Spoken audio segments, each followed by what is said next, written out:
Hello there, guys, and welcome back to the 6 yard banter. Yeah, it's my match reaction for the game between Chelsea versus Benfica at the bridge last night. And I'm sorry for putting this video out late because yesterday I had a very, very long day and there was no way I could have made the video after the game because I was just too tired to to do that. But nevertheless, this is my video for the game, and let's all dive into it.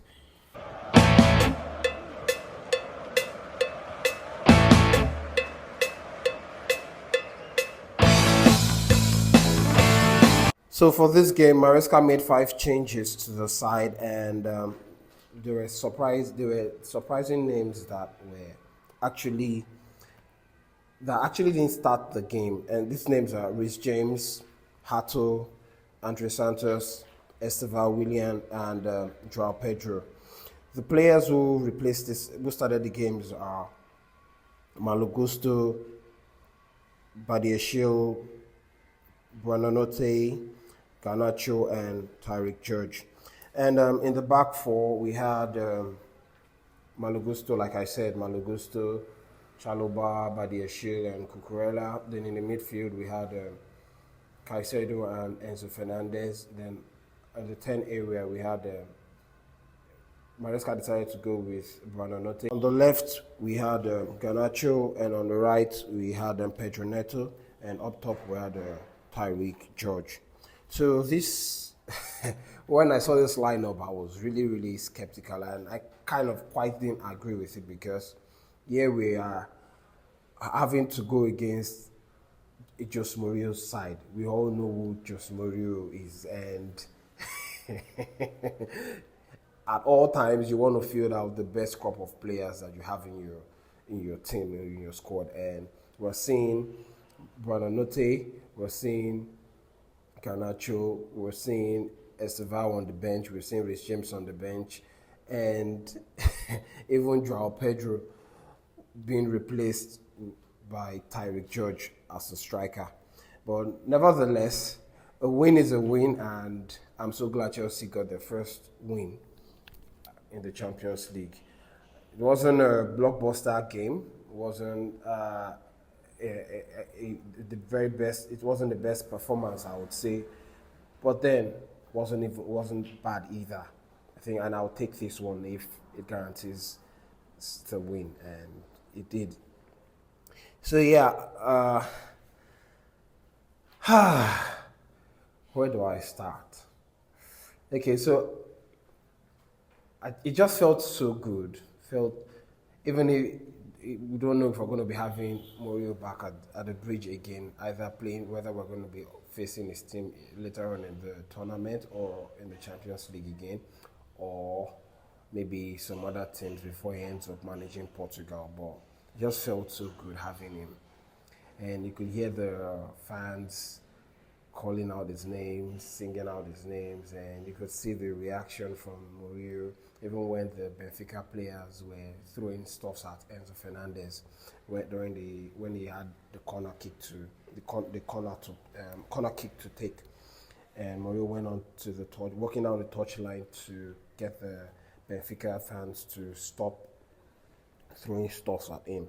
Anyway, early on in the game, it was obvious a lot of teams have taken initiatives from other teams trying to force Chelsea into early mistakes and all that. And you could see how Benfica tried to rattle Chelsea.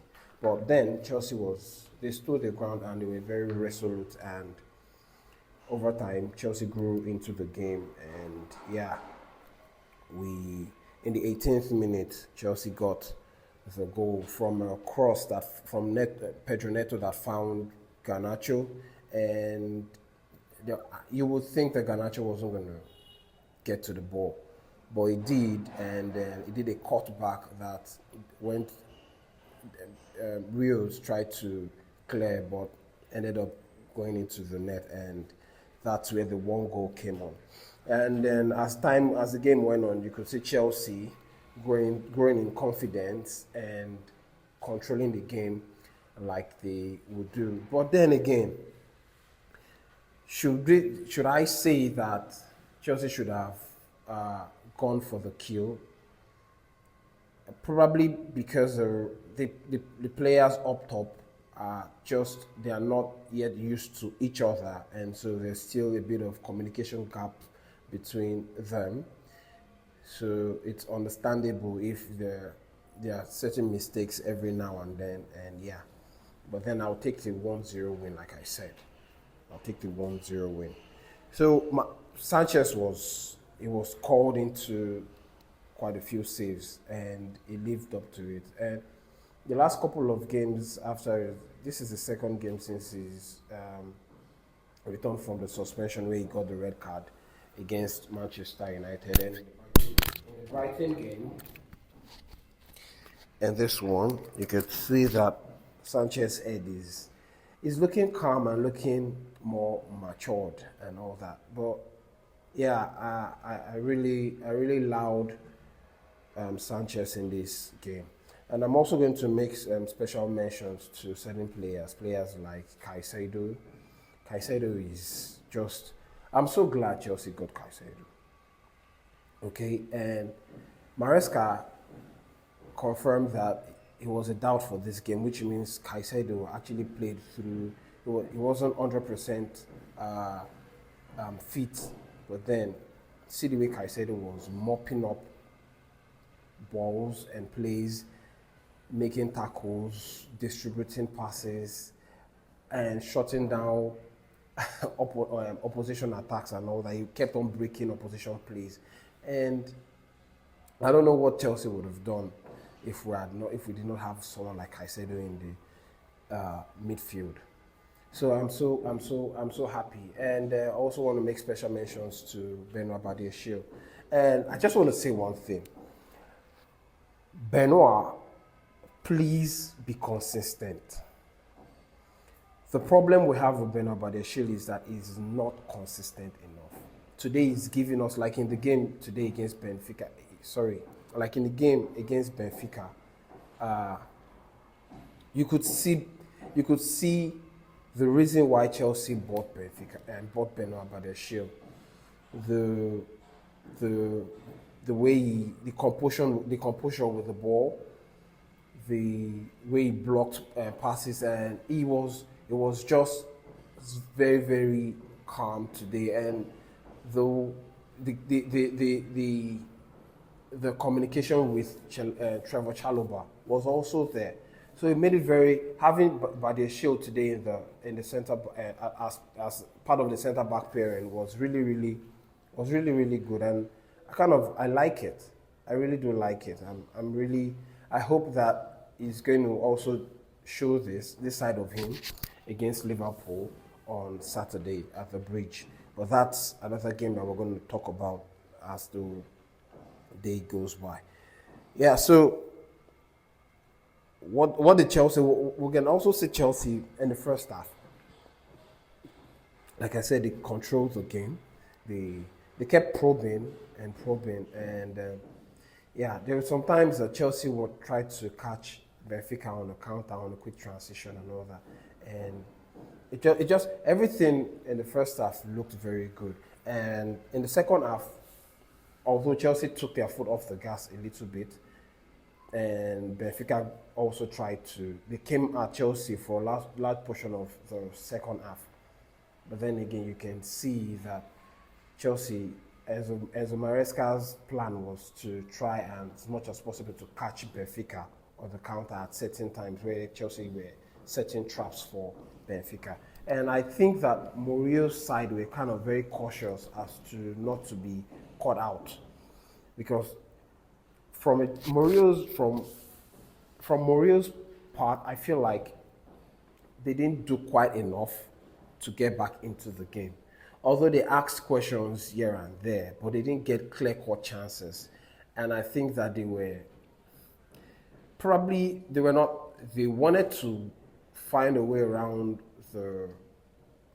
to win, but they didn't do it overall, because I think they had at the back of their mind that they could get up being caught out. And so yeah, they they were not pressing as much as we all know Mourinho's side to do. So yeah, Garnacho had a very, very good game today. Pedro Neto on his own has been very brilliant for since the start of the season. Even in the Club World Cup, you could see that he's grown into what it requires to play for Chelsea, the demands for Chelsea, and the I talked about Caicedo and also talk about Enzo Fernandez. Enzo Fernandez was in his element in the game. He was really, really in his element, and I think that's one of the things that got the Benfica fans frustrated. And the Chelsea fans went back, responded, said he left Benfica because you're shit. The English fans are very, very nasty people, man. And it was good to see the English fans have their players back. And I like it. Enzo Fernandez was really, really in the game today. And even though he's still struggling, Maresca at the end of the game said that a lot of the players are not as comfortable or are on fit. But because we have a lot of injury plaguing the team, he's just have to find a way to manage the players. And this is just me trying to. I don't know if this video is going to one day get to Maresca, but I think he should trust the players more. Then, what else needs a special mention? Yeah, Marco Cucurella. Marco Cucurella, even Mourinho had to make a comment about Marco Cucurella. He said Marco Cucurella was always demanding and was a menace to the Locabia. I can't mention his name. The guy that wanted to take on Marco Cucurella. Marco Cucurella had him in his pocket, and whenever Marco Cucurella was always dropping into the midfield to support, and so you can't afford to leave Marco Cucurella in pocket spaces without unmarked. It's not ideal. Marco Cucurella on his own is a threat, and Mourinho lauded and applauded him for that. See, these are players that when you have them in your team, gives you an edge or an advantage. And then I wish the sporting directors really, really backed Maresca. Probably will have a better score, because now I can say that we've been undone. Maresca has actually been really, really undone in the trade. It was obvious. It's really, really obvious. The injuries are starting to show that Chelsea really, really have a crack. Anyway, so to wrap up, this was a gutsy win for Chelsea. Not perfect. Discipline, changes, and attacking finishing still a question mark, but at this point we'll just take it. Okay, a win is a win. In the Champions League, you win ugly and you win tight, and I couldn't ask for any more right now from the boys. Maresca will need to harden the team, and we need to talk about the unnecessary cards that the players or the boys keep racking up with. The indiscipline and how do I put it now? The lack of discipline, just so to say, okay, is not nice coming from the boys. Okay, it's 3 red cards in 3 games on a bounce, and it's not nice coming from Chelsea. Okay, they need to be more composed and better substitutions. And Maresca today had better substitutions compared to other games. If Chelsea can build off this should also come like a boost for Chelsea going into the game against Liverpool. Talking about Liverpool lost their game against Galatasaray today with Victor Osimhen rather putting Liverpool to the sword. And elsewhere, Tottenham came back to draw the game against Bodo Glimt to a 2-2 draw. And yeah, I think that's everything. Let me know what you guys think about everything that's been talked about. Don't forget to hit the bell notification so that you're notified whenever I make a post. Don't forget to like, comment, and subscribe. I really, really want you guys to subscribe. Some of you like, but then I'm having very minimal. The subscription is still quite low, so I need you guys to help me build the community better, and it's all of us together in it, okay? And I really, really appreciate it. Okay, yeah. So if there's any other thing that comes up in the as the week goes on before the game against Liverpool, I'll be here to discuss that with you people. But until then, it's Chelsea first and rivals next. Peace.